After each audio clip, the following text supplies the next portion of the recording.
higit sa ating lahat na tayo lahat ay lumarating sa maraming pagsubok. Parang pinaghihinaan ang ating loob dahil sa mga pagsubok na dumarating sa ating buhay. Parang nagsasawa tayo na dumarating sa ating Panginoon, pero kahit kailan, kahit marami tayong pagkukulang at paulit-ulit na pagkakasala, ang Diyos ay hindi nagsasawa sa atin. Na lumapit tayo upang hingin ang lahat ng bagay na ating kailangan sa ating buhay, sa pang-araw-araw nating pangangailangan. Oh, hallelujah, Jesus. Sige po, pagpigit po natin ang ating mga mata, itaas natin ang ating mga kamay ng malaya, dahil natin ang presensya ng Panginoon sa ating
tayo po'y muling aawi at sa ating Yahweh El Shaddai. Tayo na lahat ay nanarito ay ating hinahanap natin ang Espiritu ng Panginoon upang siya ay nabilangin. Hallelujah. Tayo umawi sa ating Yahweh El Shaddai. Palakpakan natin ang Diyos sa buhay. Yung malabis na malakpak, hinahanap ng ating puso ay ang banal na Espiritu ng ating Panginoon. Amen.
namin, Panginoon, nalutupan mo po siya ng mga namin na pagpa. At nalaman po namin na bawat salita at mga pagkakis nito mga namin, ito po ay tumiwa at pagpero sa aming buhay.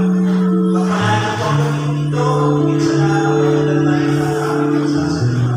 Ito po ang sakot na lang namin sa pangalan ni Jesus, ang lahat ay magsabi na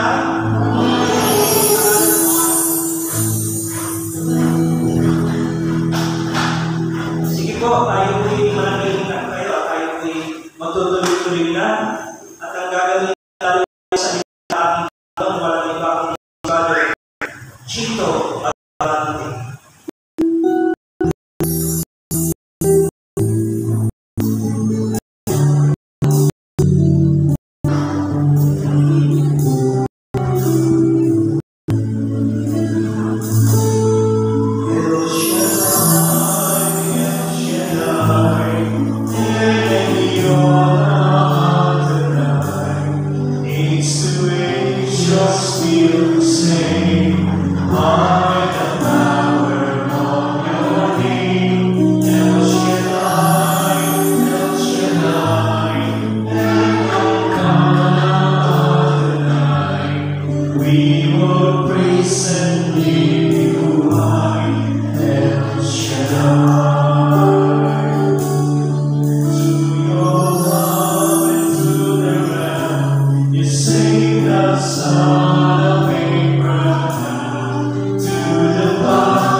Jesus.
nagpapasalamat po kami sa gabi ito. Ikaw ang Diyos na tumawag sa amin, hirap, upang ang iyong kabulihan at ang iyong himala ay aming maranasan. Panginoon, napakarami ng taon na rin po'y nagbuhay, nagdesisyon sa aming sariling lakas. Subalit, kulang at kapos ang aming narayanan. Palagi kami nalilito, palagi kami nasasadya sa kahirapan at matinig na pamumuhay. Salamat, Panginoon, sa pagdating ka sa buhay namin. Binigyan mo ng malinaw na unawa ang aming isipan. Binigyan mo kami ng tapat ng loob upang lumaban sa bawat hamon ng buhay. Binigyan mo kami, Panginoon, ng tapang para harapin ang bawat sirkumstansya. Sa gabi ito, isinusuko namin sa iyo ang aming buhay. Pinapasakot namin sa iyo, Panginoon, ang lahat ng kaya ng aming buhay. Upang ang buhay namin, Panginoon, ay patuloy magtagumpay. Ano mang itinamit ng kalaban sa aming puso, sa aming isip, aming pinakawalan ng pulis sa pangalan ni Jesus. Kaya sa gabi ito, Lord, naniniwala ko kami na bago kami mag-iwalay, taglay-taglay ang kasalanan ng tagumpay. Kapangyarihan na nagkagaling sa iyo, Panginoon, lakas ng loob at pag-asa na ikaw lagi namin kasama sa lahat ng panahon. Panginoon, maraming salamat. Ang papuri, ang parangal, siya namin binabalik sa pangalan ni Jesus. Say Amen. Amen. Sa kanya naman, ang anak ng Espiritu Santo. Amen. Ang Diyos ay pag-ibig.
Verse 14 hanggang 25. Yan. So, mostly po, mahaba ang ating gospel, at kukunin natin yung short version. And the gospel of Jesus Christ according to St. Matthew, chapter 26, verse 14 hanggang 25. Sumainyo ang Panginoon. Si Judas Iscariote, isa sa naging dalawa, ay nagpapakita sa mga saserdote. Ano po ang ibigay niyo sa akin kung tutulungan ko kayo madalik sa Jesus? Tanong niya. Noon din ay bilang nila siya ng 30 sa labing bilang. Mula noon, humanap na si Judas ng pagkakataon upang may pagkalulo si Jesus. Dumating ang unang araw ng kapistahan ng tinapay na walang ligadora. Lumapit kay Jesus ang mga alagad at nagtanong, saan po ninyo ibigay at dananin kayo ng hapunan pang Pasko?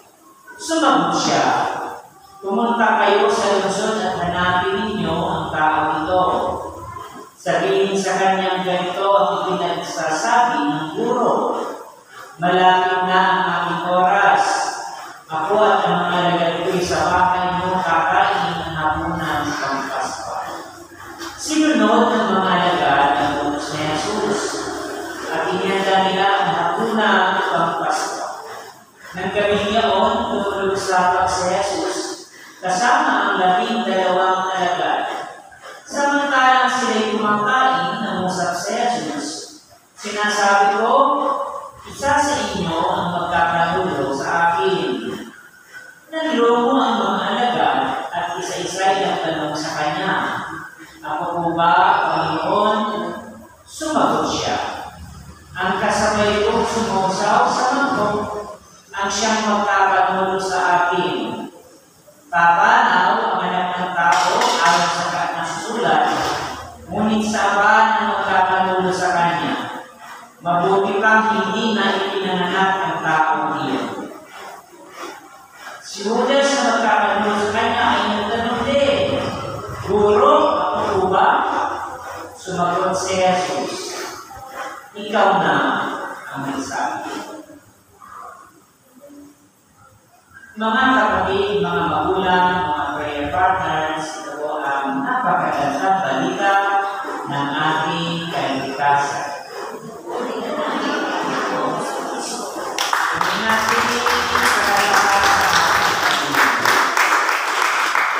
Sabihin mo muna sa iyong kapatid, God bless you. Pinapatayin mo ako, mga kapatid ko sa Panginoon. Ayan, nandito ko ngayon sa gabi ito sa ikalimang lingguan ng ating let, ng ating paghahanda ng Kwaresma. Amen po ba? At ngayon, mga kapatid, gusto kong ipaalam sa inyo na ating topic ay more on related sa ating tinatawag na Lenten season ng Kwaresma. Amen po ba? At kapag Kwaresma ang pinag-uusapan, ito'y hindi madaling tanggapin, madaling unawain, kung minsan mahirap na ang ating panglasa, ang ating appetite sa ganitong pangangaral. Kasi, mas gusto natin lagi, pagpapalain kayo, amen. Maganda kayo, gagaling kayo, amen. Lalakas tayo, amen. Pero lagi natin tandaan, ang Panginoon ay mas malalim na gustong itulong niya sa atin sa gabi ito. Sapagkat dumaan man uli ang Kwaresma ito, mga kapatid, may ibahin tayong lakas ng taglay-taglay para patuloy na lumaban sa maraming hamon na buhay. Amen po ba? Napakahalaga na tayo ay mabukod ng malalim sa ating estado at kalalagayan natin sa harapan ng Diyos. Kailangan makita natin yung halaga ng pagkatawag sa ating ni Yahweh Eshel. At sa gabi ito, may mga ilang puntos tayong pag-aaralan sa buhay ni Judas na kung saan nalagad ng ating Panginoon Yesus. Amen ba? Isang napakagandang bagay na tayo ay magtagumpay sa napakasakit na kasalanan, ang kasalanan ng pagkakaroon, ang kasalanan ng pagiging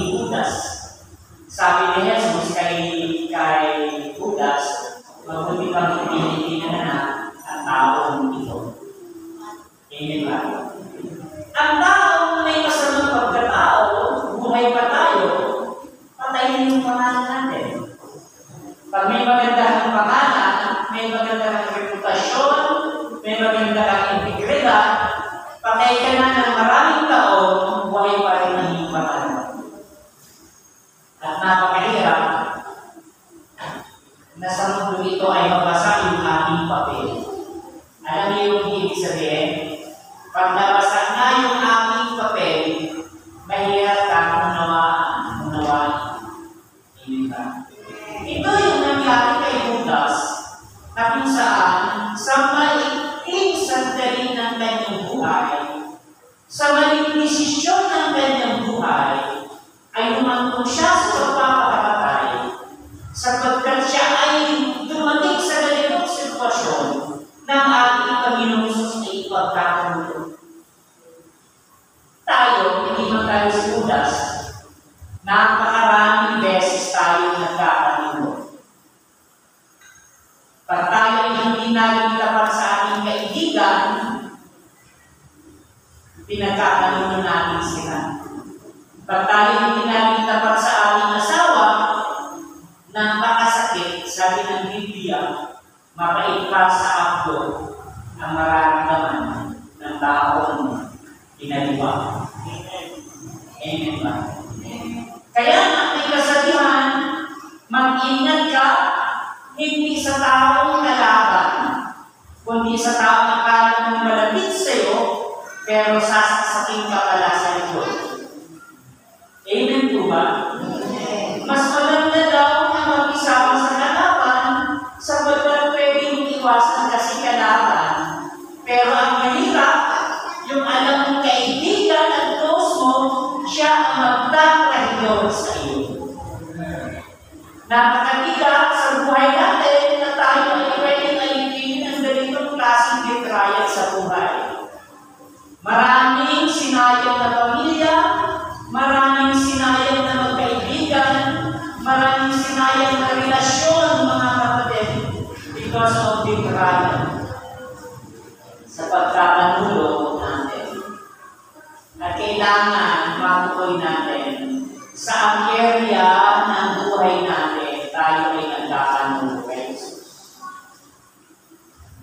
Baka akala natin siya tayo ng siya tayo, pinagpababaw na pala tayo ng kaluluwan. Patawarin niyo po sa aking sinasabi. Amen ba? Medyo hindi maganda yung sinasabi ko, pero pag tayo ay nakalaya, may kagaanan sa puso natin. Sa buhay ni Judas ay pinapakita dito na kailangan makita natin yung pinaka-danger, yung pinaka-delikado sa buhay ng tao. The most dangerous thing sa buhay ng tao ay maging greed or maging sakin. At ang magiging sakin ay hindi lamang yung maraming pera. Hindi lamang yung nagkakamal ng maraming pera. Ang tunay na sakin yung walang ibang iniisip ng kanyang sarili. Sapagkat maraming tao ng pera pero mapagigay, maraming tao wala na pero sakin pa rin. Kaya napakaganda na makita natin that we are not great, mga kapatid.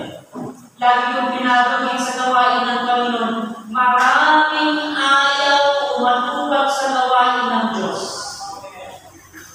Maraming ayaw makipag-commit sa gawain ng Diyos. Patulungin mo siya, bigyan mo siya ng isang sobre, ng dalawang sobre, ng tatlong sobre, bententahan ka na. Pagpuntahin mo sa gawain, ako brother, wala akong kakayahan mag-worker dyan. Hindi ako magiging coordinator. Hindi ako magiging choir. Okay lang kung hindi ka maging worker.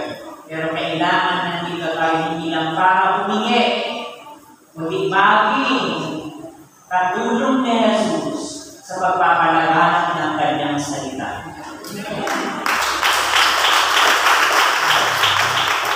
Maraming tao tayo mag-worker, pero kung humingi sobra-sobra. Pag sinabi mo, gusto di ba ng pagpapala, amen! Pero pag sinabi mo, sino gusto mag-worker, kayo na lang dyan. Okay lang. Kung may ginagawa ka sa gawain ng Lord. Pero sabi ko nga lagi, panalangin pa lang sobrang mo ng sakit. Kasi hindi mo man lang maidudulot ang gawain sa lugar ng iwain. Isabi mo sa mga prayer request mo, sa mga panalangin mo ang gawain ito. Ilapit mo sa Diyos ang gawain ito. Doon pa man hindi ka man nakapagbigay ng pera, ng material, ng lakas ng loob, hindi ka natin sakin sapagkat ang inisip mo hindi lang para sa iyo.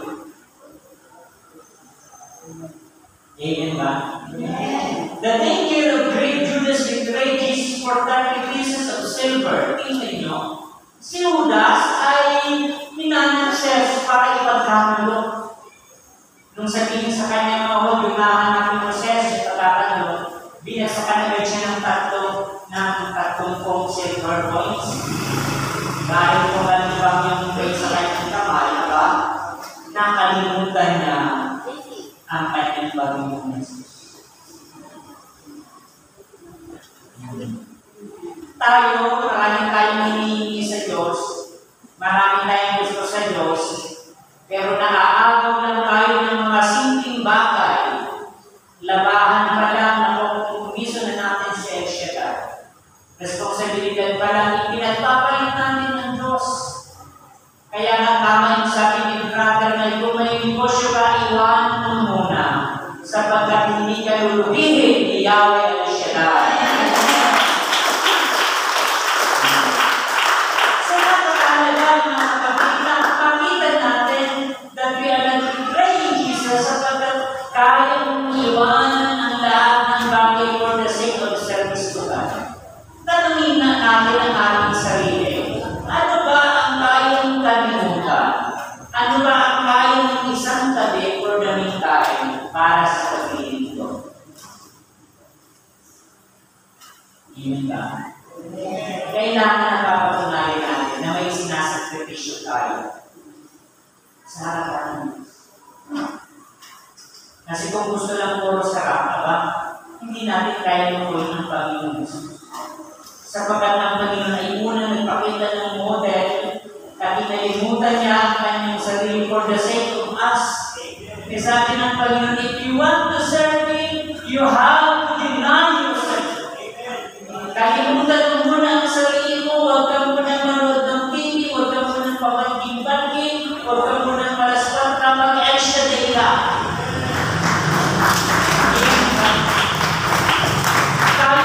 Ay nagiging sabihin not only on material things, kundi sa pag-alay natin ng buhay natin sa Diyos.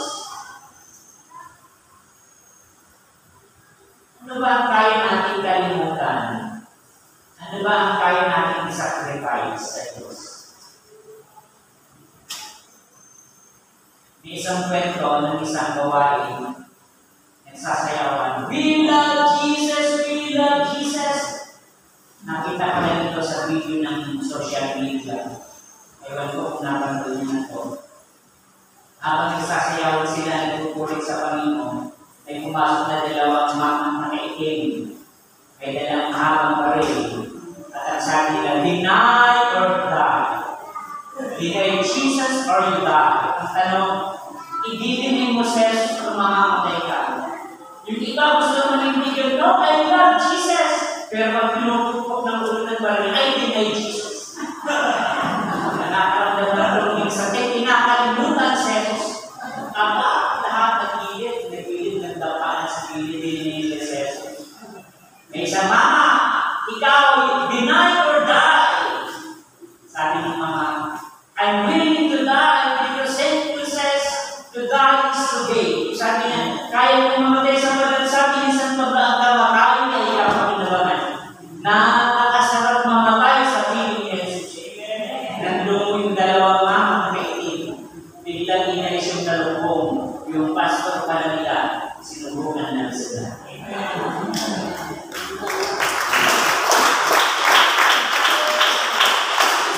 Ngayon napahiya sila kasi sinukat na kung hanggang saan ang ibanan natin si Jesus. Minsan, ang ating pananalig hanggang salita lang. Kasi wala tayong mapatunayan sa Diyos ng ating pagkakas. And we can never deceive God. Hindi natin siya kaya-kayanin. Amen ba? Marami sa gawain niya, may mga kapatid ko sa Panginoon, malakas ang loob, maganda maglingkod kasi okay lang ang kanilang buhay. But when the trial arise, dahan-dahan nag-iwan sa atin. Amen ba? Nung wala kang sasakyan, Lord, bigyan mo kami ng jeep, Lord. Isasabay ka ng prayer partner sa gawain. Nung bigyan namin, kinikita na yung gasolina.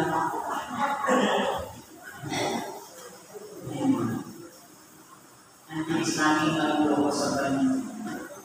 Kaya iiyak-iyak ka na lang, Lord, alam ko na laging kailangan ko, Lord. May problema ko, Lord. Siguro ang kanilang sasabihin siya, anak, alam ko yan. Pero alam ko rin ang katotohan ko. Iiyak-iyak sa kanya, Lord, kailangan ko rin ng pera ba? Kailangan. Pero tayo nakapagpalayan sa Panginoon. Because in spite of our shortcomings, hindi siya kinuha. Kahit mga wala tayo nakapagpalayan sa ating buhay, paulit-ulit tayo bumabagsak, mga kapatid ko sa Panginoon, ay pinagpapala tayo ng Diyos. Una, hindi lang sa pagiging danger ng Diyos, kundi yung halaga ng tiwala. The importance of trust. Amen ba? Naalala ko yung mga magulang ko, si tatay ko nabubuhay pa.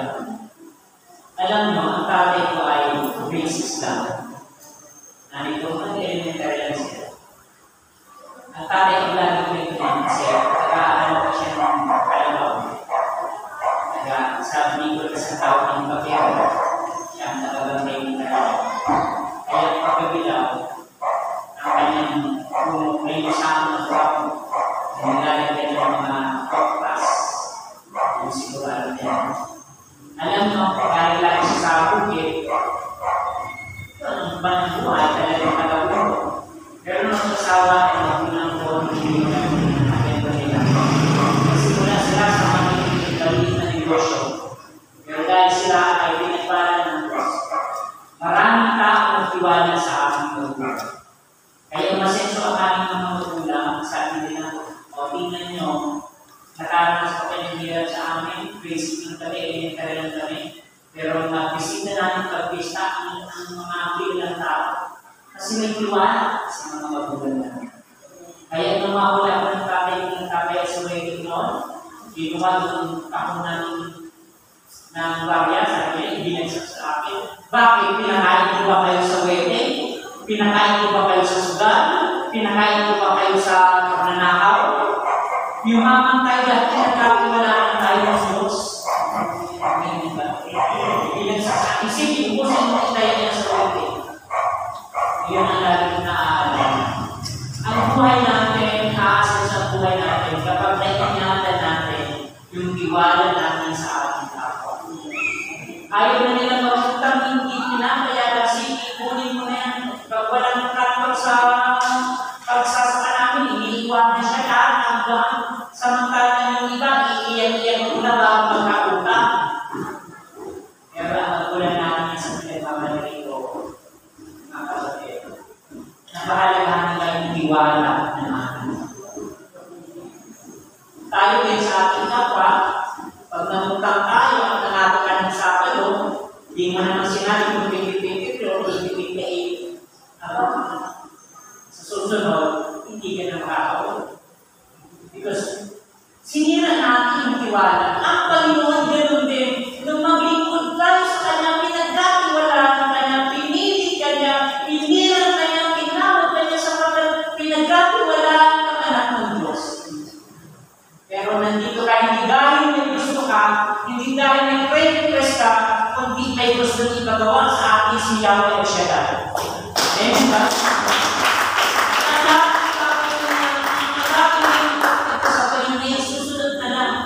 Hindi mahirap o sa atin ng Diyos.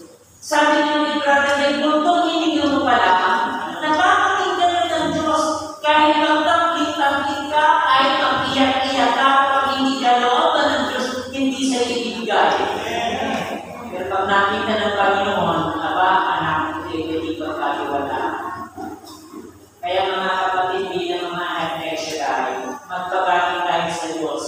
Hindi na tayo humingi. Sapagkat kahit hindi ka pa humingi, binibigyan ka na. Kailangan matutunan natin sa Panginoon na pinagkatiwalaan ka niya. This is the highest calling. Pinakamataas na panawagan ng Diyos, mga kapatid. Ako tinawag ng Panginoon, hindi ako attender. Maniwala ko kayo sa biyaya ng Diyos. Tinawag ako ng Lord bilang isang operator ng isang maliit na sound system. Hindi ako nagsimula sa attender. Nung maranasan ko yung biyaya ng Diyos na itong coordinator. Nung ako yung coordinator, nakita ko ng mapicture, dinala ako sa opisina ng NAGA. Nag-seminar ako ng almost 1 year. Nakita ng Diyos yung puso ko, wala akong basta pabalik pa sa NAGA. Alam kung bakit? May nagbibigay sa akin isang worker pamasahe every seminar. Pag napagkatiwalaan tayo ng Diyos, hindi mahirap na bilingkod. Na makaganda na matutunayan natin sa Kanya na hindi tayo tulong ng mga sapagkat ano ba ang dahilan ng ating paglilingkod kung palagi tayo hirap na hirap. Mahalaga, hindi man tayo maraming pera, alam natin hindi mapuputol ang biyaya ng Diyos sa bawat kapatid.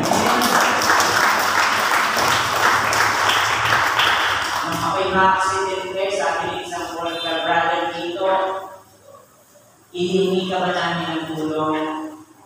Sabi ko, wag na po, sister.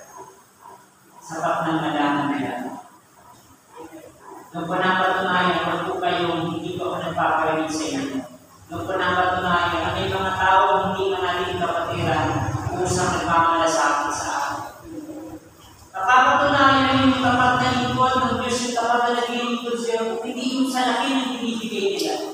Siguro pag sinabi ko, sige, maghingi ka ng tulong, pag-bonus niya sa information, ini-isa-isa lahat ng question, hindi ka na makakakagin. Pero mamaya, pagpintuhan nila ako. Amen po ba? So, mahalaga na kahit paano, bibigay natin yung tiwala natin sa Diyos. Amen ba? Nag-hirap nila ako ng pera sa isang kapatid, pero hindi ako nanghingi. But God is good. Napakaganda mga kapatid ko sa Panginoon na kahit paano ay nakakakita natin sa Panginoon ang ating buhay. Then we agree the importance of trust in the third is the consequences of our actions. Lagi nung tandaan, ang bawat action natin ay palagi may result. Amen ba? Judas betrayal leads to this arrest and crucifixion. Ang pag-betray ni Judas kay Jesus ay naging sanhi ng pag-arrest kay Jesus pagkakot sa krus. Sa mundo ito, napakaraming manipulation. Sabi ng simbahan, mayroon na natin yata ng Spanish. Vox Populi, Vox Dei. Ang ibig sabihin, ang tinig ng tao ay tinig ng Diyos. Siguro nakakakita nyo yan o nakabasa. Vox Populi, Vox Dei. Ang ibig sabihin, the voice of man is the voice of God. Pero ngayon, hindi yung totoo kasi ang tinig ng tao, hindi isang libang bayan ng politiko.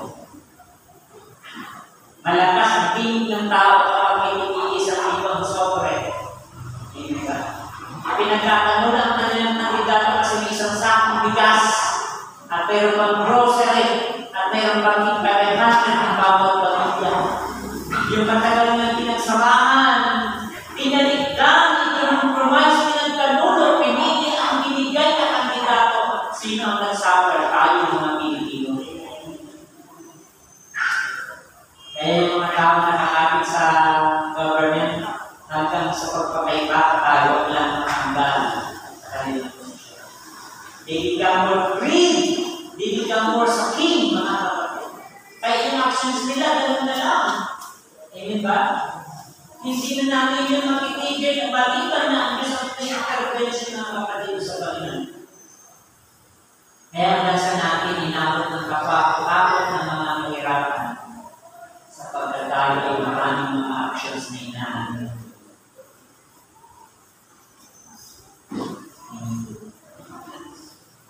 Sabi ng ibang bansa, Pilipino daw, religyoso, makalos, pero walang disiplina. Sige, di ba? Tayo daw ay makalos, pero mga walang disiplina. Kaya inaanin natin yung mga bawat action natin, ang ating mga desisyon sa buhay. Mahalaga sa buhay natin na natutupay sa ating buhay, sa ating spiritual, that we are here because wala nang ibang mapupunta. Nung mag-aral kami, kasama ko mga engineer, mga may-ari ng condominium, ang iba mga police, sabi ng professor namin matanda, why you are here? You are engineer, you are here. You are police, you are here. Why? Kasi wala kang pupunta. Bakit kayo nandito? Police ka pala, engineer ka pala, bakit ka sumisisig dito? Kasi hindi kaya ng legal mo kung ano hindi kaya ng bigay. Tayo nasubukan na natin. Ang dami natin na kailangan overtime araw-gabi, trabaho-araw-gabi. Pero sabi ko ng kapisan nilang tanda, kulang pa pinagtrabaho mo.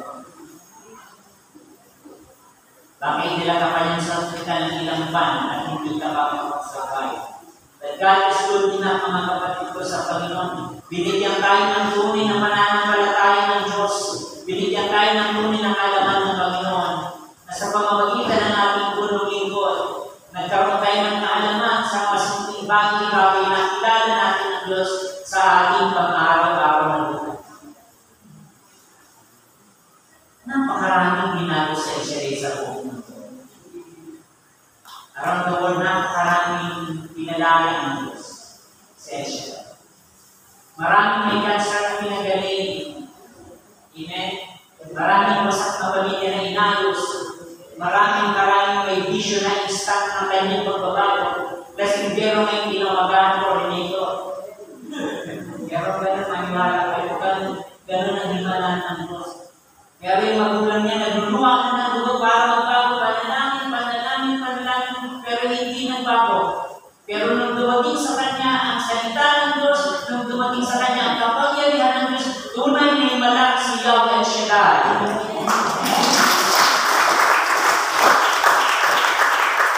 Sabi ng professor namin, mga preacher, tatanungin ko kayo, ano meron yung El Shaddai? Ano mayroon yan ni Mike Villarde? Kaya hindi rin namin masagot. Tapos kung si brother na hindi kaya sagutin, kami pa kaya. Sila ang ating pwedeng isipin, may himala kaya wala siya. Kaya sabihin mo sa kapatid, ano man yan? Huwag kang mag-alala. May himala. Sinawal sila.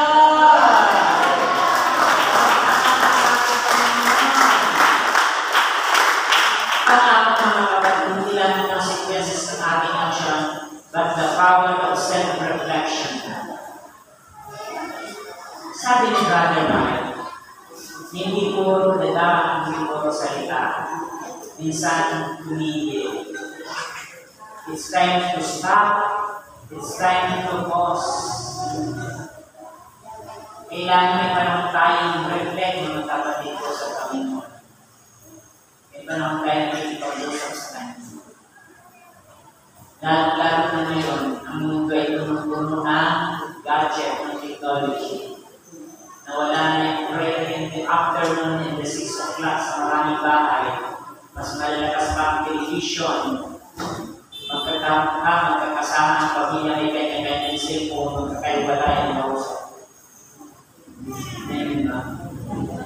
Napakalaking hamon sa atin na tayo ay pagkaminado ng ingay. Minsan nung nasa likod ako, sabi ng asawa ko, sama ka sa akin maglaba tayo. Sa promise, ang tabaho, pero parang iwas na rin. Running water. Dala ko na yung kanyang basket, dala ko pa yung maliit na radyo. Sabi ng asawa, hindi mo ba yung kaya iwan ng radyo niya? Mas maganda ang puro ng susikawan. Minsan, hindi naman puro radyo kasi dito ang hirap na eh. Pag nasa bahay ka, pagpasok na ng coach, ipapasaka ng mga bilog. Wala ka na pa ng mag-reflect. Tingnan mo ang pinapakinggan mo mga meditations, mga prayer. Kaya napakaganda, sumasabay tayo sa flow ng mundo. Hindi sa flow ng mundo na masama, kundi sa flow ng mundo na patungo sa ating Diyos.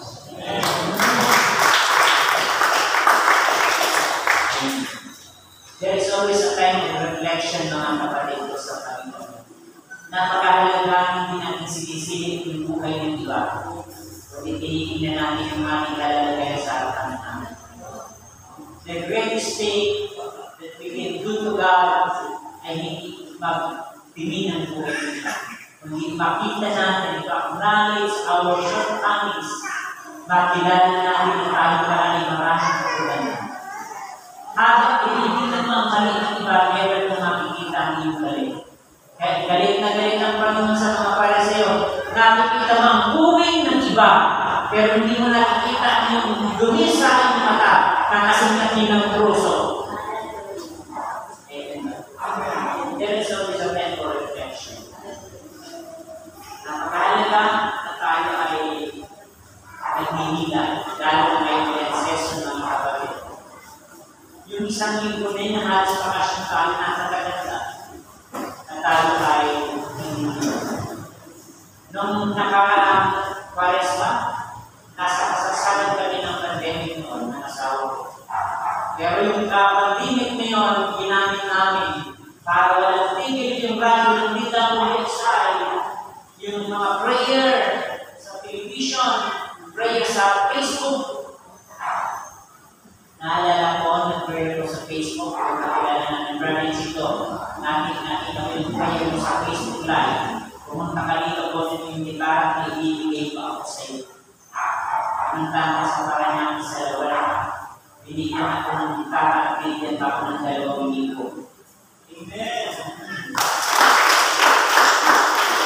Kung yung sa gitna ng aming sakit ng aming mag-asawa, sa gitna ng pandemya, yung nagreklamo kami, ng problema kami. Instead, we do everything, ipinasok. At lagi siyempre gagawin yung paraan. Kami yung sabi ni Brother, huwag kang umasa sa tao, umasa kay siya dahil. Kasi ang tao pag hindi ka umasa sa tao, sa isa na magiging ko ng tao para dumating ang biyaya siya. Amen. Amen ba? So, in the last mga kapatid ko sa Panginoon, pinakaral mo the importance of forgiveness. Despite Judas' betrayal, Jesus forgives him. Kung si Judas hindi niya napatawad ng kanyang sarili, pero siya, natawad siya. Amen. Ito yung napakasakit. Kaya ang patawagin ni Jesus. Pero pag tayo gumawa ng napakasakit ka, tayo din ang magugulong. Tama yung sabi ng brother namin. Akala mo ba, pag di ka nagpatawad, na nasasaktan mo, hindi mo pinapatawad, sinasaktan mo ang sarili. Tama na parang kagaya isang asido na inilagay mo sa isang lalagyan, yung asido din ang siyang sisira sa kanyang sariling lalagyan. Yung sama ng loob na ilagay mo sa buhay mo, siya din ang sisira sa buhay mo. Siya din ang sisira sa puso mo. Kapag inilagay mo ay matabang bagay sa puso mo, siya din ang magpapalalo ng pananampalataya. Habang tumatagal, iniipon mo yung bagay, iniipon mo yung sama ng loob ng tigil, akala mo okay ka na, pero hindi. Habang tumatagal, pabigat ang buhay. Sabi ni Brother, yung pangalan na siya rin hindi tumatanda kasi nawala na yung aking happiness, nawala na yung aking kabigaran, binigyan ka ng kalayaan ng Diyos, na lumipad patungo sa kabutihan ni Yahweh ang Shaddai.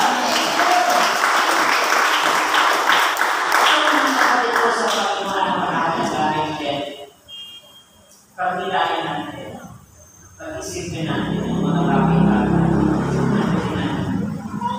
Sabi ni St. Teresa, make a simple thing in extraordinary ways. Hindi mo kailangan mag-reach, hindi mo kailangan kung saan.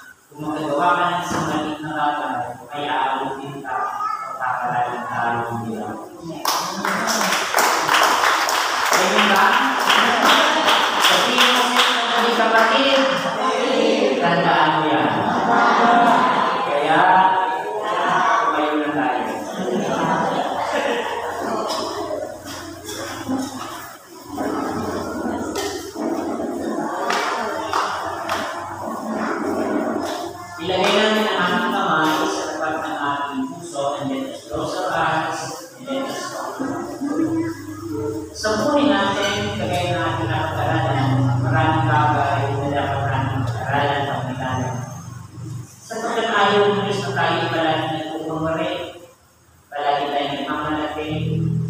Palagi maraming bagay na kaya natin okay tayo. Pero hindi natin papatunayan sa harapan ng Panginoon. Pero alam natin, hindi natin ito kaya. Hindi natin ito kaya gawin sa ating sarili.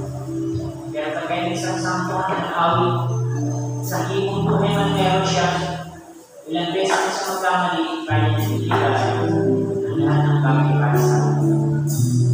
Kapatid, lagi may pag-asa. Kung sakala mo, daw na isipin mo sa Panginoon ay lagi may pag-asa. Kumarap ka lang sa Kanya, lumalog ka lang sa Kanya, iwan na tayo na tayo magbabalaan. Di magkakapit, dapat sa'yo'y ibibigay. Ngayon sa'kin, ang isang lagay, ilalaan bawat sakit upang ibigin ka ng walang kumpay. Kung mayroon na ang sakit mong buhay, hindi magkakapit, lahat sa'yo'y ibibigay. Ganun ka man sa'kin, nag-iisang taglay, ilalaan bawat sakit upang ibigin ka ng walang kumpay. Kaya ng dagat na hindi napahanggan sa pag-asa.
Unang-ahin lang, Lord, ang aming kabanatan. Pero dahil siyempre siya naman. Kaya ng natin hindi napapatid araw-araw, oras-oras, minuto. Laging umaagos ang halong Lord na biyaya sa amin. Patuloy mo kami ingatan, patuloy mo kami magpalagi sa bawat area ng buhay natin. Yes po Lord, ang aking mga kapatid, kung meron ng mabibigat ng problema, dalangin ko Panginoon, may sila'y yakapin ng kalinahin siya. Kung meron ng may karamdaman, Lord, we pray for your healing. Nagalingan, lahat ng area, physical, emotional, spiritual. Depression, takot, malungkotness. We pray, Father, God, for your divine healing. Material na bagay, Lord, kayamanan, financial, we pray for your provision. Ikaw kami nagpuprovide. Hindi sila ng aming kalusugan, aming paghingan ng aming ganda. Lagi mo kami ibigay sa mga sakuna, raikya, aksidente. Lagi mo kami gawayan ng libo-libo angel sa bawat maglalakay namin, pagbagaan namin sa araw-araw. Panginoon, magpalay ang mga personal na prayer request ng aking mga kapatid. Lagi mo Panginoon na balik ng ipasa